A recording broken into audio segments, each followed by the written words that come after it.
Bah écoutez, moi je m'appelle Philippe Lemaire, j'ai 53 ans, je suis entraîneur-formateur, je sors de 15 ans de centre de formation en avant de Guingamp et je suis actuellement formateur à l'international pour la Fédération française de football.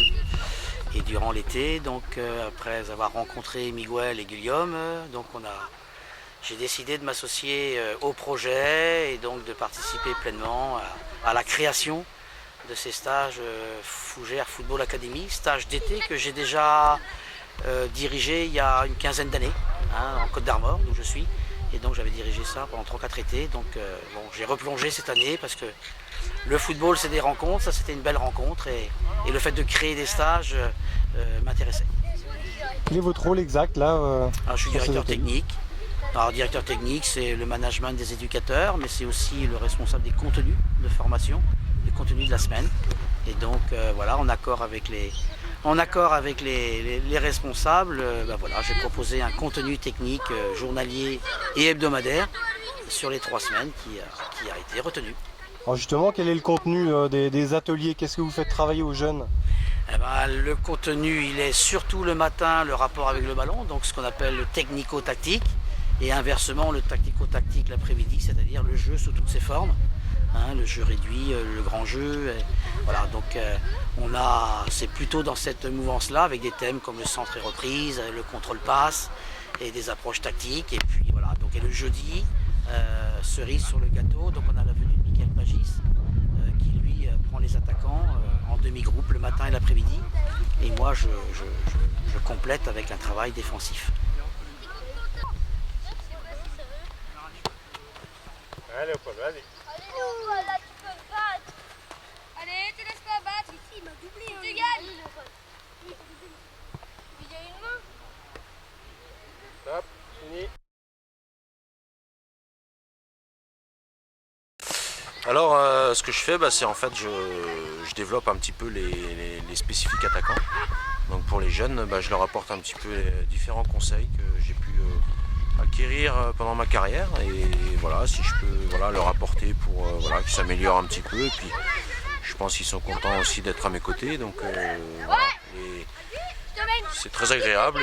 En plus, il fait super beau. Donc, on est dans de bonnes conditions. On a des bonnes infrastructures aussi, un bon terrain.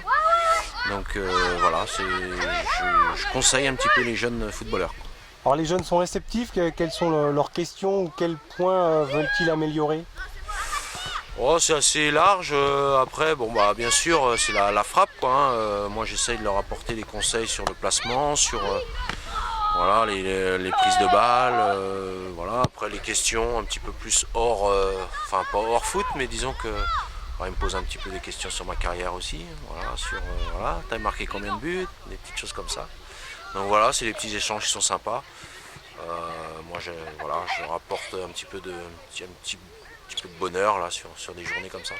Rappelez-nous votre parcours, là, les différents clubs qui ont jalonné votre carrière. Oh là là, moi j'étais formé à Laval, pas très loin d'ici, en Mayenne. J'ai signé mon premier contrat pro. Après mon contrat, je suis parti à Ajaccio en national, au Gazélec, qui évoluera cette année en Ligue 1. Un petit clin d'œil. Après j'ai fait Nîmes Olympique en D2. Après je suis allé à Sochaux. Donc on avait été champion de D2. Après j'ai joué en Ligue 1 à Sochaux. Après un petit tour sur Strasbourg. En Alsace. Et puis l'Olympique de Marseille et le Stade Rennais. Quel souvenir vous gardez de votre passage dans l'est de la France et notamment le FC Sochaux Montbéliard? Extra, ça a été une superbe aventure humaine, j'ai gardé beaucoup de très bons souvenirs. On avait un groupe super sympa. Les gens là-bas étaient vraiment très, très simples comme j'aime. Et je garde sur le plan humain mes meilleurs souvenirs de ma carrière. Des gens authentiques. Et au Racing Club de Strasbourg, c'était lorsque le club évoluait en Ligue 1? Ouais, avec Strasbourg était en Ligue 1 aussi. On a eu la chance de gagner une coupe de la Ligue aussi. Donc un club quand même avec une forte identité et ça a été aussi une bonne expérience. J'ai passé 1 an, 2 ans, 2 ans, c'était très, très sympa aussi. On avait fait des bons résultats, des bonnes saisons, donc des bons souvenirs aussi. La méno n'a pas changé, sauf que le club est Et en national, hein. Ouais, bah ouais, c'est vrai que c'était un petit peu triste de voir un club comme ça retomber si bas, mais voilà, je pense que ça repart un petit peu et bon, moi je l'espère pas et je pense qu'ils reviendront en Ligue 1 dans les années à venir.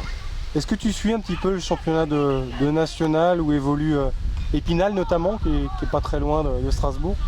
Ouais, alors non, je regarde, jette un œil de temps en temps, mais c'est vrai que non, je suis pas très calé sur le championnat national, je l'avoue.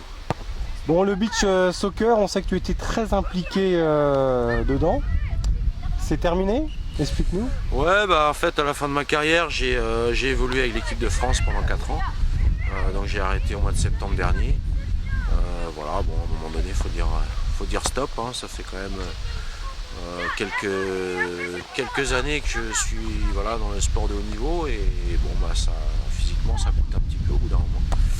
Et puis bah du coup aujourd'hui c'est le beach soccer, c'est un sport que j'ai découvert en Corse à l'époque avec Pascal Meta notamment, Eric Cantona qui a été sélectionneur après, qui a été vraiment la personne qui a développé le sport en France.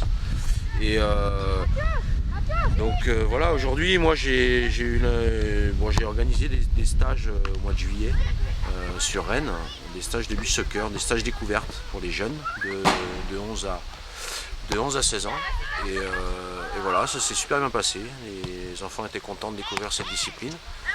J'ai essayé de leur apporter un petit peu ma connaissance du sport. Quels enseignements tu tires de ces années là en beach soccer? C'est très physique forcément. Est-ce que tu conseillerais ça aux autres joueurs en fin de carrière comme ça ou pour l'après-carrière? Ouais, bah si, ça permet un petit peu de continuer un petit peu une carrière un petit peu de haut niveau et dans un sport différent. Et moi j'ai beaucoup apprécié de progresser en fait, même à mon âge, hein, de progresser au beach soccer. Au fil des années, j'ai progressé. Donc ça a été, bien sûr, j'encourage les joueurs qui arrêtent leur carrière de se rapprocher un petit peu du beach. Et puis parce que c'est une discipline pour moi qui peut être même complémentaire en fait au foot. C'est ça aussi. Même je veux dire, on peut très bien, dans la saison, faire 1 ou 2 séances par-ci par-là de beach. Ça permettrait de travailler sur le plan musculaire, de travailler un petit peu plus techniquement aussi, parce que c'est un sport très technique. Travailler un petit peu le jeu de tête aussi. Donc je pense qu'il y a le beach peut apporter beaucoup même aux footeux. Comment tu t'entretiens maintenant que tout ça est derrière toi? Bah, je fais des petits matchs comme ça, des petits matchs d'anciens. Il y en a des matchs d'anciens avec l'association des Historic Club du Stade Rennais par exemple, où je fais quelques matchs, surtout dans la période d'été. Voilà, après quelques petits matchs entre copains aussi, beaucoup plutôt beach, c'est vrai que j'apprécie de jouer au beach, donc dès que j'ai l'occasion je fais des petits matchs de beach. Moi, est-ce que tu fais un peu de footing, d'entretien, de VTT? Est-ce qu'il y a du complément un peu? Ouais, un petit peu de VTT, ouais, je sors un petit peu en VTT. Footing c'est plus compliqué, je me fais violence pour partir en footing. C'est vrai que je suis pas très fan, on va dire. T'aimes l'aspect collectif? Ouais, voilà, de se déplacer, c'est vrai que, peut-être plus collectif. Courir, bon, c'est plus une corvée pour moi. Bon, pour conclure, ces stages-là de Fougères Football Academy, c'était la première édition. Est-ce que tu feras la deuxième ou alors ça restera une expérience pour toi? Oh, bah, on n'a pas encore évoqué, mais on fera le bilan un petit peu à la fin du stage et puis avec les différents organisateurs et éducateurs et voilà, on se projettera un petit peu sur la deuxième édition et voilà, aujourd'hui je peux pas dire, je suis en plein dedans. J'ai découvert aussi des stages en tant qu'éducateur, c'est une première aussi pour moi, donc voilà, on fera le point quand le moment venu.